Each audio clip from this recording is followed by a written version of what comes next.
Fellow Africans, we are between the rock and the hard place. The continent and the world has been victimized by a virus we now know as Corona or COVID-19.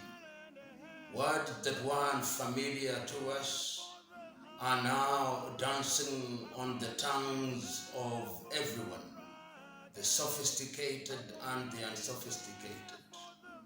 The continent of Africa is shut down from Cape Town in South Africa to Tunis in Tunisia, shut down from Addis Ababa in Ethiopia to Dhaka in Senegal, shut down in Nairobi, Kenya to Kinshasa in Zaire, shut down in Ouagadougou in Burkina Faso to Nouakchott in Mauritania. Africa is shut down that our young boys and girls can no longer go to school, shut down that our planes can no longer fly to distant lands, shut down that she is in the valley of the shadow of death. But this mother continent has demonstrated not once, not twice, that she can survive calamities. Is it not true that we survived slavery? Is it not true that we survived colonization? Is it not true that we survived neocolonialism? Is it not true that we went through Ebola? Is it not true that smallpox visited us? Is it not true that we are survivors? We will survive again. If we work together, we will survive because we are survivors. We have our young men and women, our trained professionals in the forefront, doing what they can and must in order to liberate the continent from the clutches of Corona. They will succeed.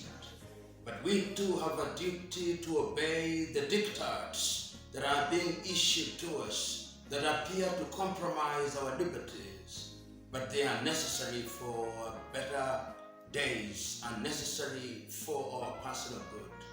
This continent now has a time to reflect, to ask ourselves fundamental questions. Those who have the honor and privilege of serving this continent as politicians must now ask, what do we do to our health sector now and for the future? Must we not, in the coming days, ensure that we allocate resources to our hospitals, allocate resources to our research scientists, allocate resources where resources will be used for the general good for this generation and generations yet to be born? Fellow Africans, we live in times when lies go round the world 7 times before truth rises from our bed. These are times when we must exercise discretion. We must give meaning to the words of James Russell Lowell when he said, truth forever on the scaffold, wrong forever on the throne. But that scaffold sways the future, and behind the dim unknowns in the shadow lieth God, or standeth God watching over his own. We are not alone, but we must also do what we can and must. Africa must now pull herself by her bootstraps. Africa must use this opportunity to prepare herself, because history has demonstrated not once, not twice, that it is only those who buy the lottery ticket who win. Africa must now prepare herself to ensure that she can survive, that our economy can thrive, that our people can survive. We can do it. We must do it. It is our young men and women who are the backbone of this continent.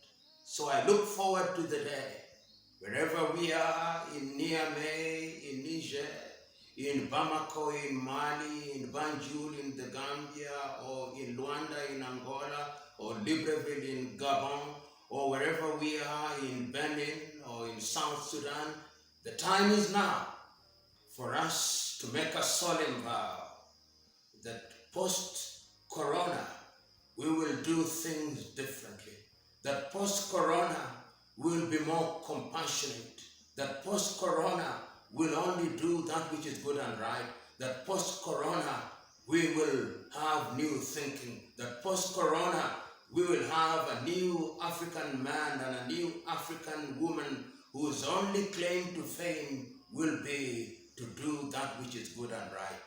We can and must do it for the sake of Mother Africa. Yandolo.